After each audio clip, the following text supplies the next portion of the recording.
तो गाइस आमे दोस्तों वर्तमान इटा भवानीपटना माणिकेश्वरी मंदिर के दर्शन करना लगी तो आसुना क्या हमें देखमा जय मां माणिकेश्वरी। हाय गाइस इटा हमें माणिकेश्वरी मंदिर के पहुंची गलु तो आसुना हमें भीतर के जिमा।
फाइनली दर्शन कर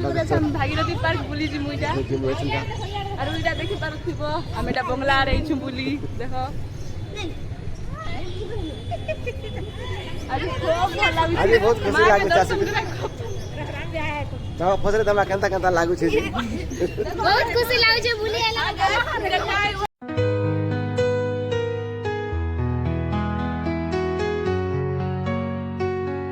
हरे कृष्णा दिल खुश हो छै बहुत खुश सेल्फी बनवा भागीरथी पार्क पुली झंडी के जिमा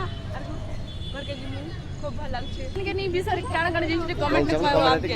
हमें भी जानबा के चाहे डैम में मंदिर के आइलु पूजा कलु मां के दर्शन कलु अरे सुंडा फिरू छु घर के इटा घर के बोल छै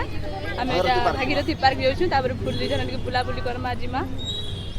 बहुत खुशी लागला पूरा सी अतकी रे खाऊ